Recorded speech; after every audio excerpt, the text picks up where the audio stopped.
मुसलमानों के 800 साल हुकूमत करने का एक राज आपको बताता हूं।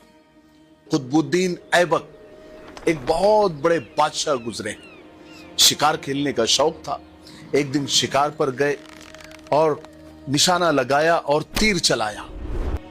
जब नजदीक जाके देखा तब पता चला कि उनका तीर गलती से एक नौजवान के सीने पर लग गया और वो तड़प रहा है और कुछ ही पल में वो नौजवान तड़प तड़प कर मर गया, उसकी मौत हो जाती है।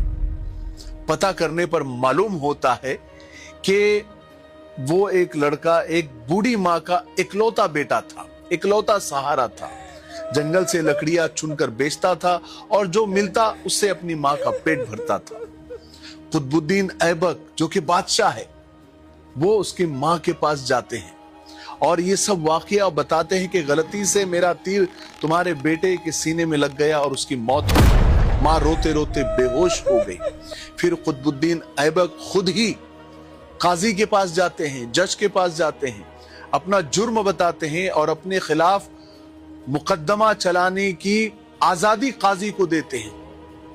मुकदमा शुरू होता है।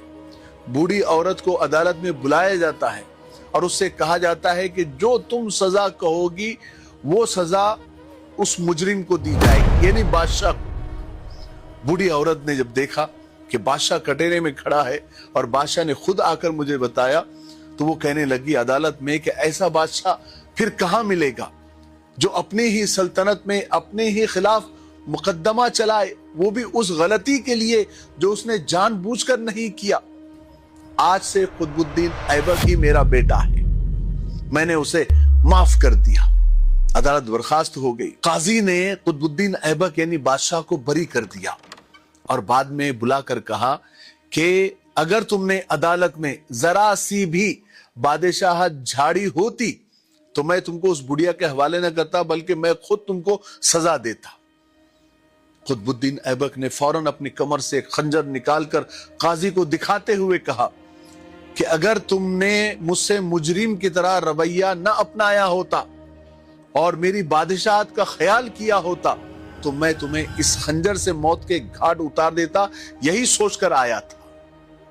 हाय, असल हुक्मरानी, बादशाहत, इंसाफ ये होता है, ये है इस्लाम की तालीमात। इस्लाम सिर्फ प्यार, मोहब्बत, भाईचारगी, बराबरी और इंसाफ की तालीम देता है, बल्कि हमें तकब्बुर, नफरत, रियाकारी, तरफदारी और बातिल की खुशनुदी हासिल करने से भी रोकता है।